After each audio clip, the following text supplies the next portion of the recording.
Hello, I'm Barry Daniel, and this is the podcast of the Middle Way Society. Our aim is to encourage a universal approach to living a more integrated, ethical life, avoiding dogma or any appeal to authority.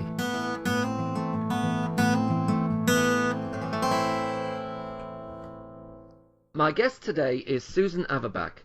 Susan has a master's degree in Jewish studies from Gratz College and was ordained as a rabbi by the International Institute for Secular Humanistic Judaism last year. One of her goals as a rabbi is to work towards integrating Buddhist practice with humanistic Judaism and to promote a more middle way perspective within this tradition. Hello, Susan. Welcome to the Middle Way Society podcast. Well, thank you. Thank you for having me. Okay, well, could we begin, Susan, by you telling us a bit about your background? Sure. I grew up in Chicago, and my mother was Orthodox. I'm from a mixed marriage. My mother was Orthodox Jewish, and my father was workman circle Jewish, secular. And I, as the daughter, went the way my mother went and became Orthodox and kept kosher, followed all of the laws. Shabbat, always walked, never took a ride, all of the particular laws. Yeah. And my brothers went the way of my father, which was more secular. Mm-hmm. And it's very interesting because I was reading about the middle way and about how people tend to do what their parents do, and then they come of age and maybe think about it some more and may go another way. But I became disillusioned when I was a teenager. I started to read about the Holocaust and thought, what sort of all-powerful God would allow something like that to happen? Mm-hmm. I started to look at the people around me, the rabbi of my congregation. I'm from the south side of Chicago, and in the U.S., sometimes in neighborhoods will change ethnically, yeah, and white people will leave a neighborhood completely. And our rabbi, who had been who had marched in the civil rights movement, was the first person to move when African American people started moving into our neighborhood. And I became very disillusioned because when you're a teenager, everything's in black and white. And if the rabbi can do that, forget about Judaism. And there were other things as well that happened that made me disillusioned. And I truly left, and it was right before I went to college. And then when I went to college in 1967, I was so excited by the world, this big world out there that was bigger than my parochial Orthodox Jewish world. Yeah. And I found it very exciting. It also coincided with the anti-Vietnam War movement that I became very active in. So I went from being Orthodox. I mean, we all have a religion. This is what Ella says, and it's totally true. I went from Orthodox Jewish to the New Left. Right. And I was very active in the anti-war movement and went to 6 meetings a day while going to college, and really felt an urgency about ending the war in Vietnam. As time went on, I ended up in Berkeley, where I went to college, and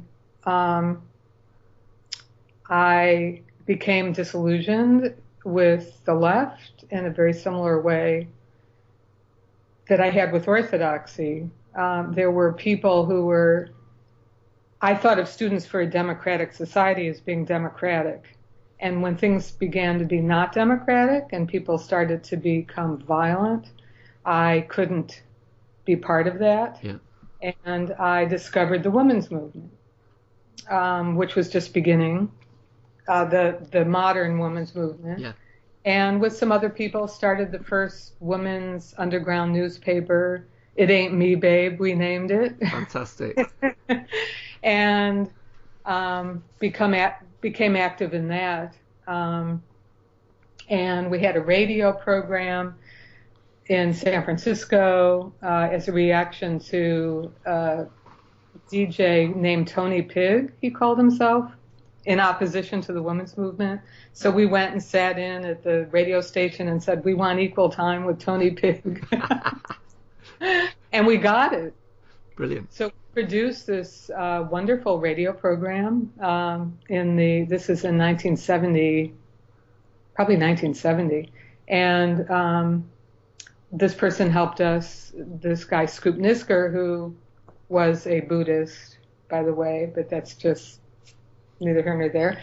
And I became, what ended up happening is our group, one of the people in our group was upset by the program manager being chauvinist. I mean, this was a huge metro media station, and instead of being happy to have this opportunity, there's one of our members who says, you're a chauvinist, and he said, well, you can't come here anymore.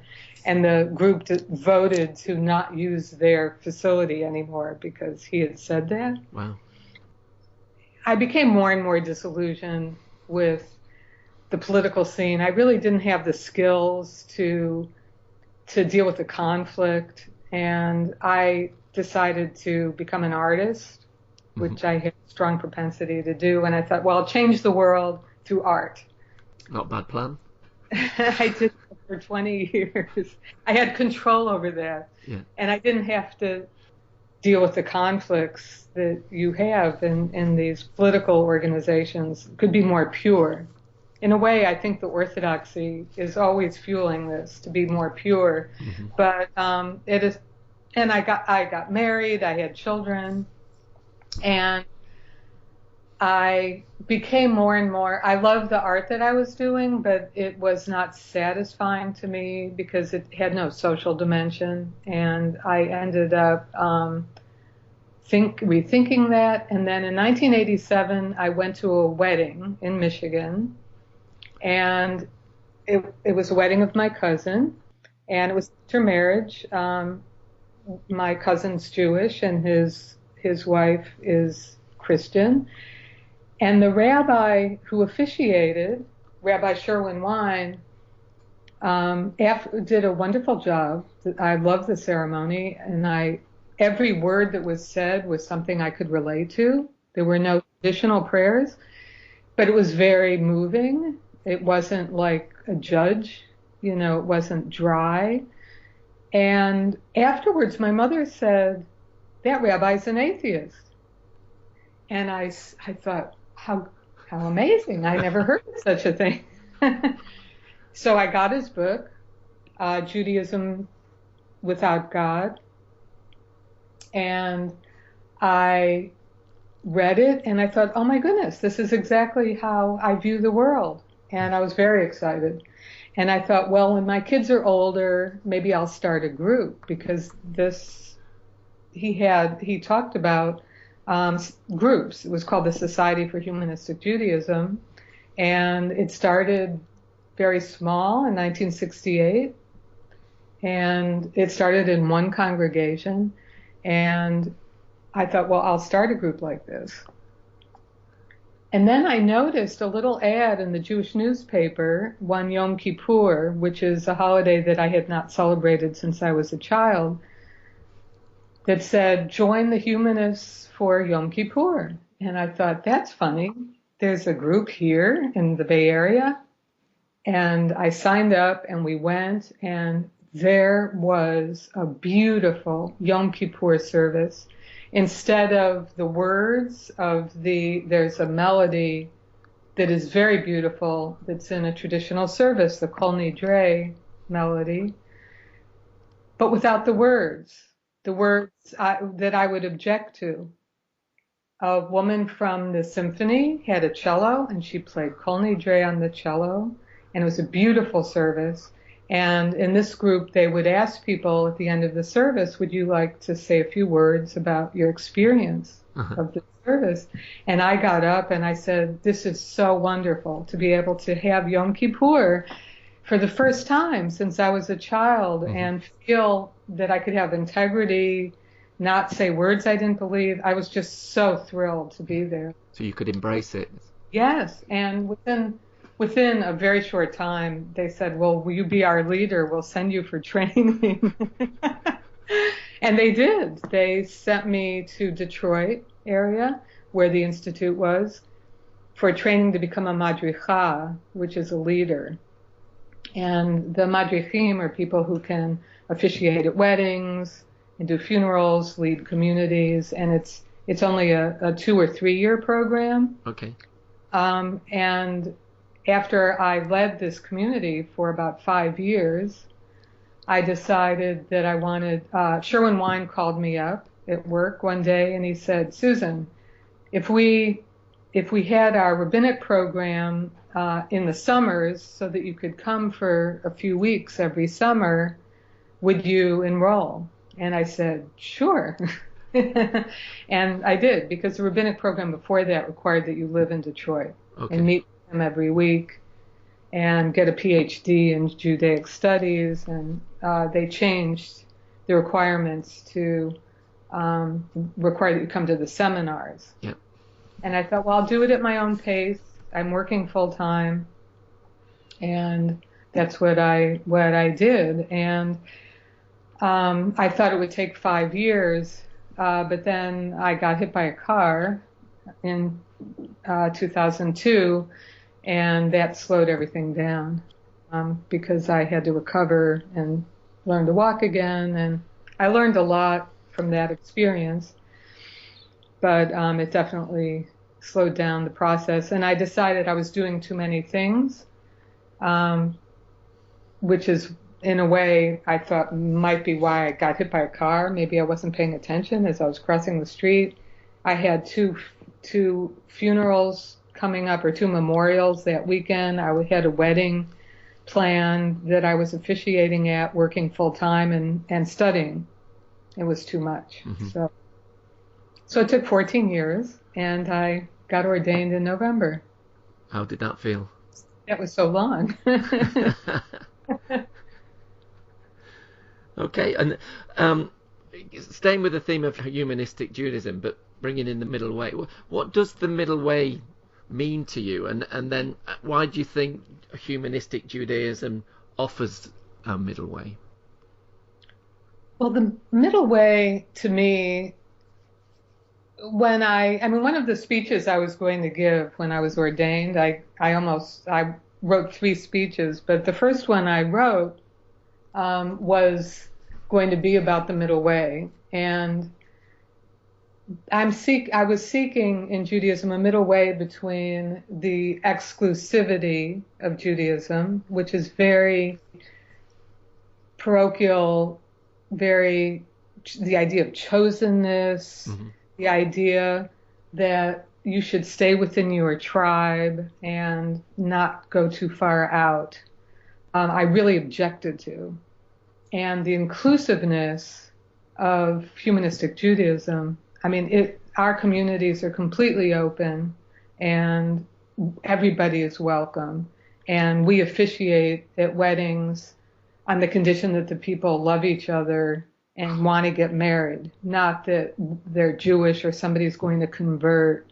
There's never any kind of, everyone is respected. So from a humanistic Judaism perspective, what does it mean to be a Jew?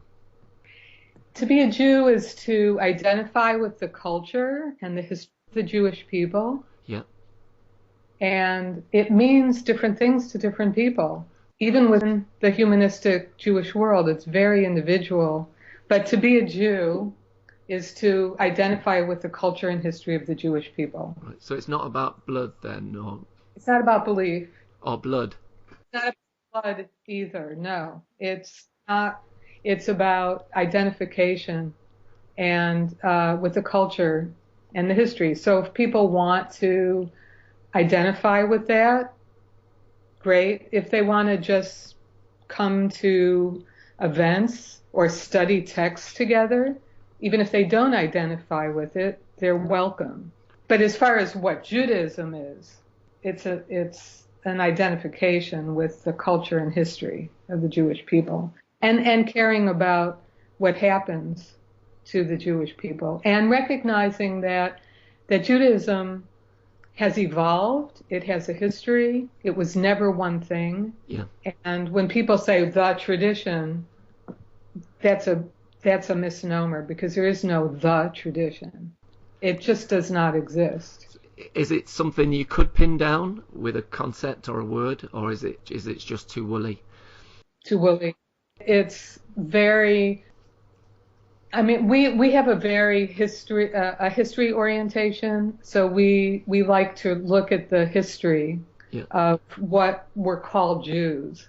So, for example, one of the most interesting courses I ever took was taught by Gabriele Boccaccini, who is a scholar of the Second Temple period, and he teaches about the origin of Christianity and the origin of Judaism. And what I learned in that class is that Rabbinic Judaism, which is the Judaism that most people know about, came after Christianity. Now, how many people know that? They think Christianity came out of what they think of as Rabbinic Judaism. But no, there was a temple cult, and people brought animals to this temple to sacrifice. And out of that developed a number of Judaisms, some that still exist, some that do not exist anymore. And one of them was Christianity. Right. I didn't know that either. It split off. But it took a very long time. And even if you look in Talmud, you will see traces of the arguments. And there are even famous rabbis or sages that you read about in Talmud who may have been followers of Jesus. It's hard to know, but you can read between the lines. So I find that fascinating, especially for interfaith dialogue.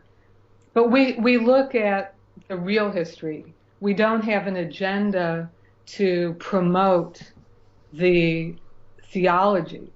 And because of that, we can look at the real history with completely freely. Yeah. Not worry about what someone might think about, well, that doesn't really fit with how we're going to celebrate Passover. For example, one of the first things I learned as a student to become a madricha is that the Exodus probably never happened. Now, that was just amazing to me. I mean, I've always assumed, of course it happened, but it didn't happen. There's no evidence that it happened. Maybe someday they might find a little evidence of a few people leaving Egypt. I think it's unlikely. It's a story. And stories are really important. I mean, that's why I like those dimensions of the religion that you talked about during one of your podcasts. The mythic is really important. So something like Passover, whether the Exodus happened or not, it can be a very meaningful holiday, and you create the meaning with how you practice it. It's not that you have to say, you have to believe we really were slaves in Egypt. No. I mean, it's the central story of Judaism. And if you look in a traditional prayer book, in any conservative or reform or orthodox synagogue, you will find reference to the Exodus. It is an extremely important story.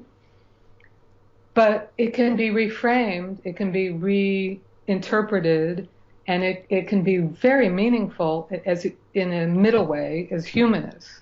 So you can be agnostic, and you can be atheist, and you can be theistic if you want, whatever, but you can find meaning in the story without it being an actual occurrence. Yeah, that's great, isn't it? It's very, as you say, it's very freeing that having that sort of perspective.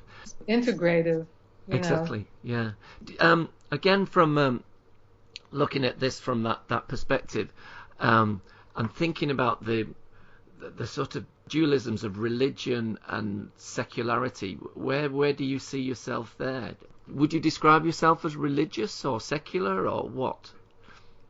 Well, I can't speak for all of humanistic Judaism. I can speak for myself. I consider, and we disagree about this. So when people were even naming the institute, it became named the International Institute for Secular Humanistic Judaism. Yeah. I consider myself religious. I am agnostic, but I am religious. And what does that mean, Susan, to you? It means that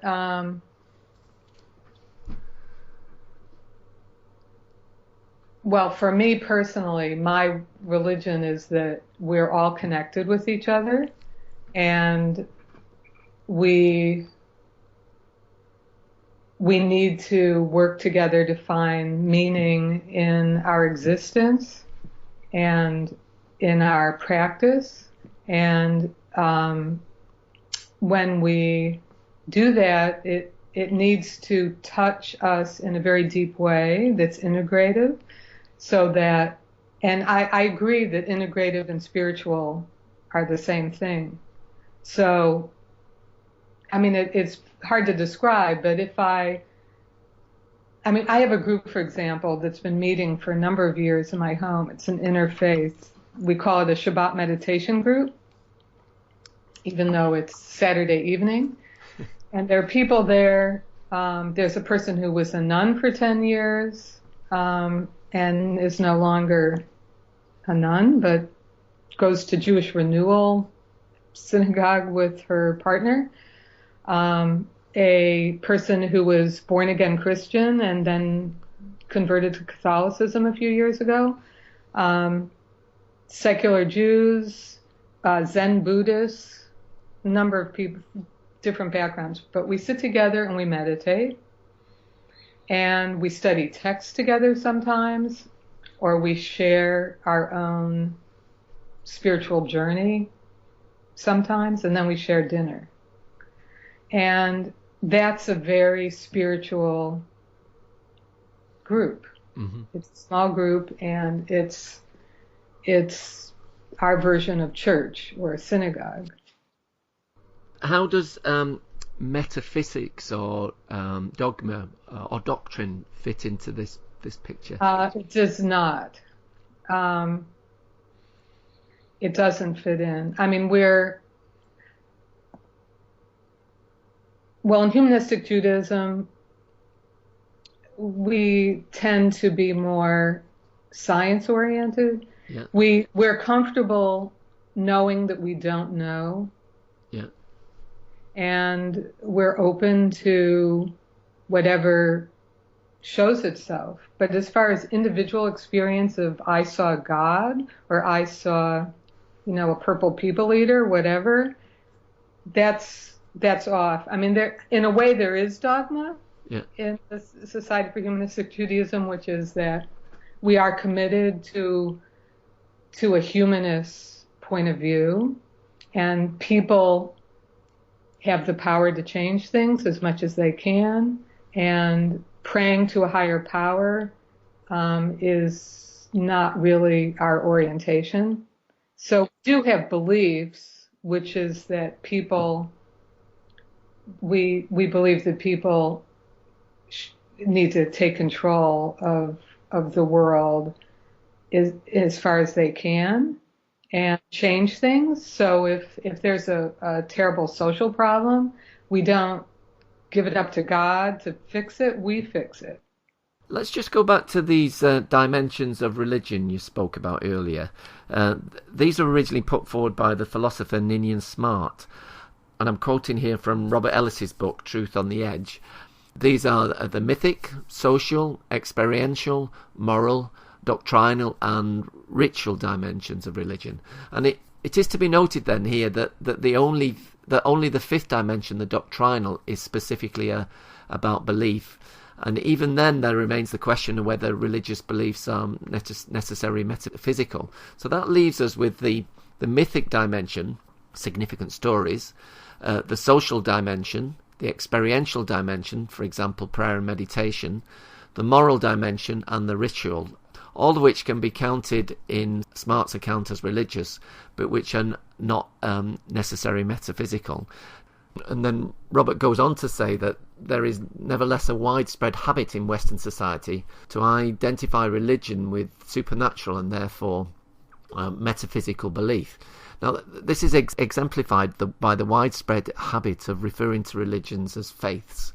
Now, Robert argues that, on the contrary, that religion is simply an aspect of human experience, which may be seen in metaphysical terms or not. To claim to not be religious, for example, is about as meaningful as claiming not to be historical or not to be geographical. Just as we all have a location and we all have a history, we all have significant stories, social groupings, experiences, moral practices, beliefs and rituals, many of which cohere together as sources or expressions of our values. Now, you really resonated with these features of religion. How or in what way does this relate to your understanding of a Jewish middle way, Susan? Yes, other than the doctrinal, which doesn't work for us in the humanistic Jewish movement, I think that in the Judaism that we create, which is always being created, we can look at our stories, we can look at Tanakh, we can look at Talmud, we can look at our literature and in new ways and study together and find stories that resonate for us as modern people. All interpretations are open. We can read together and find integration through stories. We can gather together. That's the social aspects. So it's mythic, social, experiential, moral, ritual. So social, we get together, for example, on Passover or Shabbat. We can get together and create a Passover that has meaning using the story and the morals of the story and the experience of being together. And when, for example, in our Passover Seder, we don't say a special prayer for washing our hands. We pour water over each other's hands and we think of something we want to let go of. And we all say, let it go. That's meaningful for us in our own lives. And the people who gather around the table, some are Jewish, some are not, it doesn't matter. We're all together celebrating this. So it's social, mythic, experiential. That's an experience. And Shabbat especially. Shabbat is this special day. It's the first day off in history, I believe, that came from Jewish practice, taking the day off. And we can do it in our own way. Have a day of meditation or whatever it means to you to have a being day rather than a doing day. And rituals. You can light candles. You don't have to say traditional prayers to light the candles. You can light the candles as a way to mark this special time, outside of time, this very nice moment of not doing and be able to relax and create the Shabbat that you want to create. So there are 5 of these 6 dimensions that we can do in the middle way that does not require any metaphysical belief or doctrine or God, but that is meaningful for us and enriches us and integrates us beyond some sort of scientific, we are just people eating and working and whatever. It enriches our lives tremendously to look at these stories, to have these rituals, and to celebrate together and be with each other. Same for weddings, for example. You say 7 blessings in a traditional Jewish wedding, and they're all about God. We don't do that. We may say 7 blessings, but they're humanist blessings that we write, and we ask people to help us write them. And if if it's a wedding between someone who's Irish and someone who's Jewish, we might take Irish blessings and include them in 7 blessings. So we have the 7, which is traditional 7, and we include the culture of everybody. So it's constantly creating. We have to constantly be creating these things, and it is more work and effort. You don't just pull out a book and say, okay, this is what you say when this happens. But it's more meaningful because we're saying what we believe, and we can keep our integrity in doing that. And yet we can be social as well. There are people who go to synagogue because they want to see their friends, but they have to say words they don't believe. So we're offering an opportunity for people to only say words that they do believe, and to also be with their friends and have it be very open and meet everyone's needs. And we all work on it together. So if everyone creates it together, and that is the middle way, every individual has responsibility for figuring things out. There's no one truth. It's constantly, it's all our different perspectives, and we have to try to come to some idea about whatever we're trying to come to some idea about, but we do it together using our intelligence and using our listening skills as well. We have to be able to hear each other. And I noticed in Ellis's book, he talked about Marshall Rosenberg, the Center for Nonviolent Communication, where he talked about nonviolent communication. That's so important in practicing the middle way, because you have to be able to hear each other. People have to be able to express their needs and their requests and their feelings. And it's a great project to gather together and learn to be able to do that and hear each other. But you can't have a middle way unless you can do that, because there's no one doctrine. You don't have a pope telling you what to do, or a rabbi or whatever. Would you say there are things that you found within Judaism that resonate really well with the middle way itself?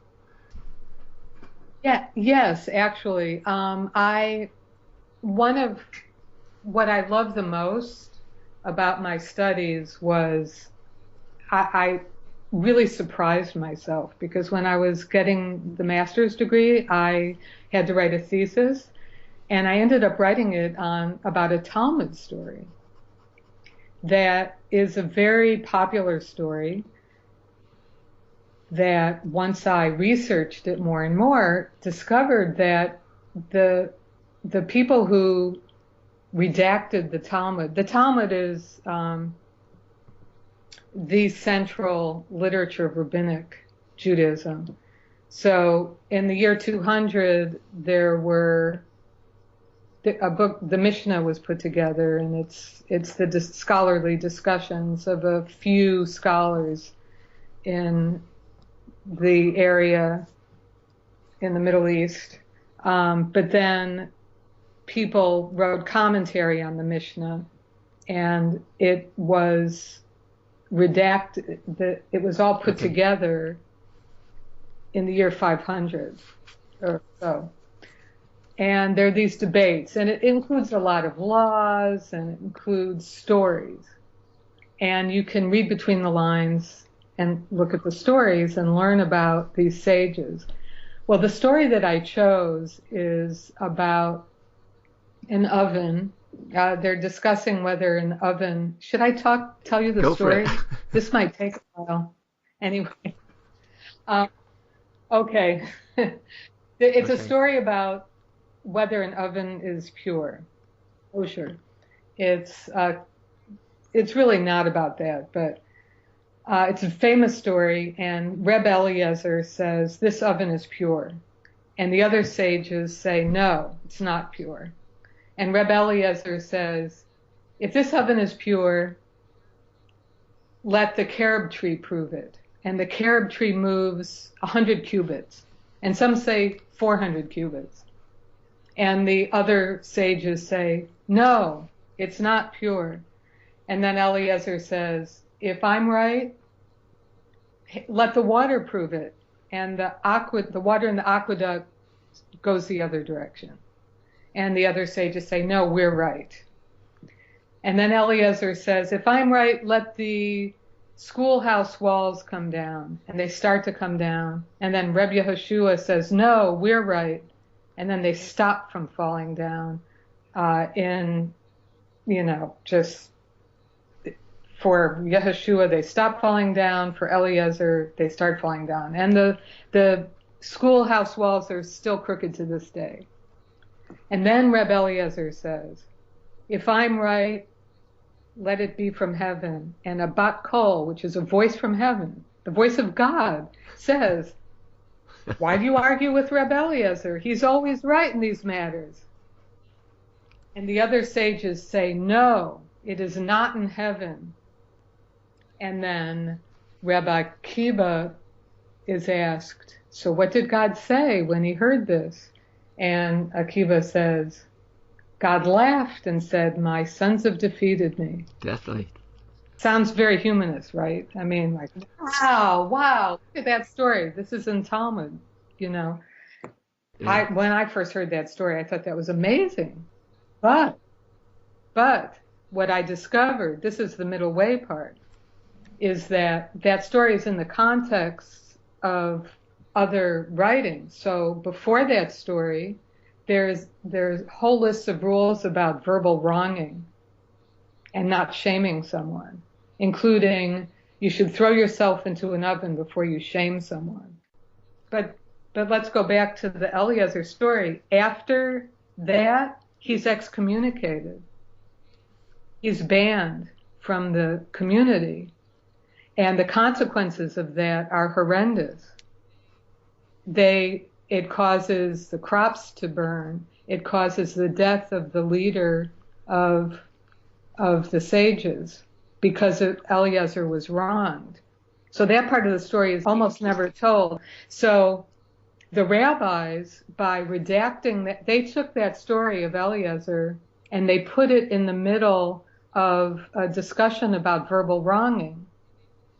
And they did that because they were criticizing their own themselves and what they do. They were choosing a middle way. They were saying, no, you can't, the majority might be wrong.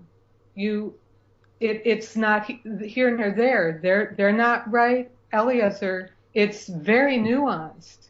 So they themselves were criticizing their own program in Talmud, and you'll find it again and again. I read one book where the scholars were saying whenever they talk about purity, the sages in Talmud, they are going to criticize themselves. Interesting. I've heard something similar to this, that there's a very good law that comes from the Talmud to do with a jury. I don't know if you're familiar with this. That I don't know if this still holds, but there's a law that is there to sort of guard against groupthink. So if someone, for example, is unanimously convicted by a jury, then the judge won't hold that to be good enough. You have to have one dissenter. Oh, really? That's interesting. Because that shows that as a good debate has happened and that not everyone has succumbed to groupthink. That's great. That's great. I love that. I'm going to look that up. Well, in relation to this is another interesting thing for me.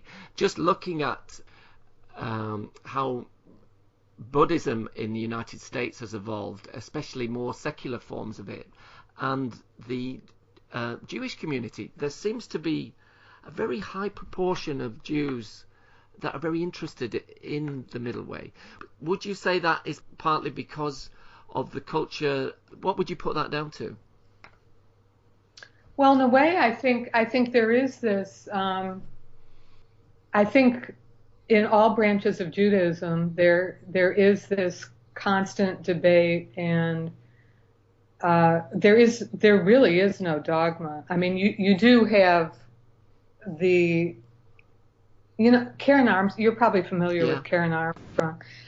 I think she's right when she says that fundamentalism is a modern phenomenon, that it's a reaction to modernism. And so the ultra-Orthodox reaction is actually that's something new. But over the years of Judaism, there's always been debate, always uncertainty. There's no resolution. It's valued in Talmud study, it's valued, and in modern times with people coming to America and integrating into this culture, many Jews became lawyers and all sorts of professions that try to mend the world and also try to deal with justice. And it's within the tradition. It's strongly within the tradition. And there isn't a dogma. So there's always discussion. Even in a yeshiva, you will see people arguing all the time about what the meaning is of a text. And I think that a lot of Jews became Buddhists too. And in the Bay Area, many of the leaders of the Buddhist centers, including the Zen Buddhist centers, are Jews. And there are many Jewish leaders within the Buddhist community. And I still feel this loyalty to try to find some sort of Jewish practice. Yeah. But I totally understand why they've just gone over to that direction, because it's very appealing. What do you think of the universality of the middle way? Like, for example, at the moment we're talking about a Jewish middle way, but could there also be a Muslim middle way, a Christian middle way? We were talking earlier on about Philip Kitcher. He argued very persuasively for an atheist middle way, or at least a soft atheist in his definition. Yes. Do you think the middle way, for example, is something that quite comfortably can be promoted beyond the Buddhist tradition? Yes, I do. And there are people who are creating humanist communities in the U.S. I think that's happening in UK also. Alan de Bottom is his name. Right, yeah. In the Boston area, there's a huge humanist community led by a rabbi who I studied with when I started in my rabbinic program. He was ordained through our program. And people gather together in humanist communities, and they celebrate all of the holidays in a humanist way. And they have Sunday school to teach values to the kids. And it's all middle way. I mean, it's called humanist, but I think middle way is humanist. I think they seem synonymous to me from everything I've read. Perhaps, would you say that humanist and middle way is pretty? I think we're talking about woolliness, but I think the term humanism, I find that term hard to pin down, really. I mean, it's cropped up it's been around for centuries off and on, but it's had a real revival in the last sort of 50 years or so. But I'm not quite sure what it means. I don't know, what does it mean to you, humanist? Well, it means being more human-centered than God-centered. Okay. So it's taking responsibility for the world and being willing to be open to not knowing beyond what we see.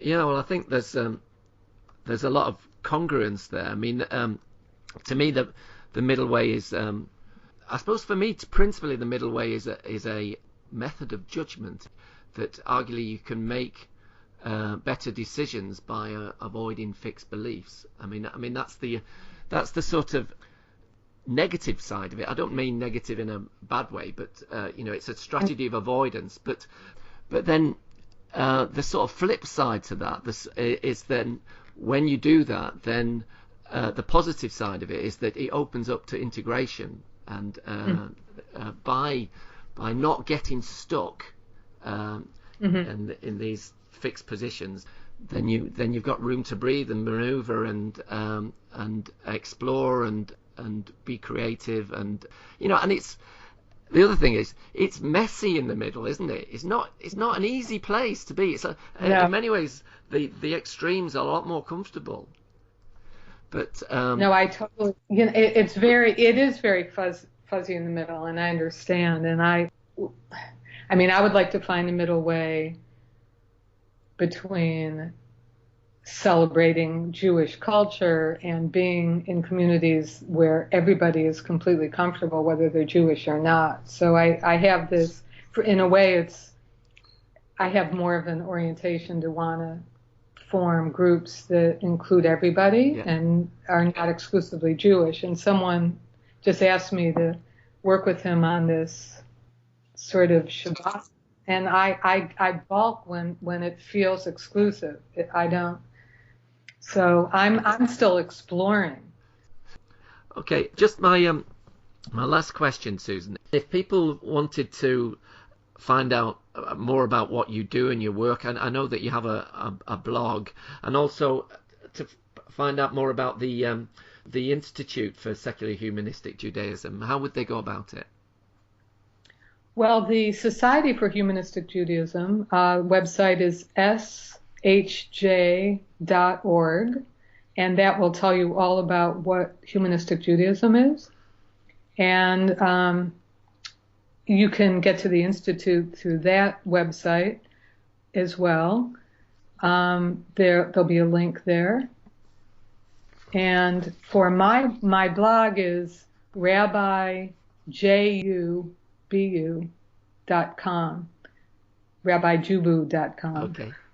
You can see my in the name of that Jubu. I mean, I consider myself a Buddhist and a Jew. That's great. I will say one of the people who you interviewed, Stephen Batchelor, I love his books. Uh-huh. And the book he wrote, Buddhism Without Belief, I think is the equivalent of what Rabbi Sherwin Wine wrote for Judaism, Judaism Beyond God. It's the equivalent for Buddhism, Buddhism Beyond Belief, because it's a non-dogmatic, non-doctrinal Buddhism.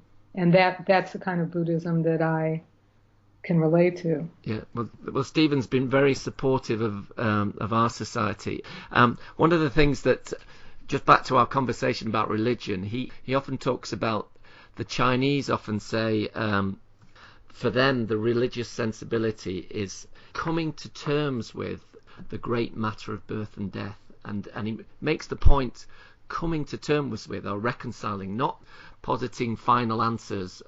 And I think, when you think of the story of the middle way, where the Buddha confronts birth, aging, sickness and death, and that's what I think that's what I'm trying to do with my life anyway, to try and come to terms with my my existential condition and trying to reconcile that and come to terms with my world and the people with it, and not just the people but the planet and all its other inhabitants, and live with it in as much harmony as I possibly can, within my psychological and physical limitations, of course.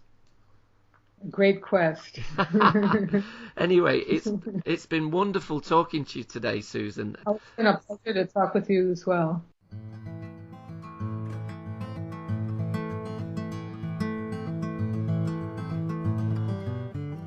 You can find out more about Middle Way philosophy at www.middlewaysociety.org.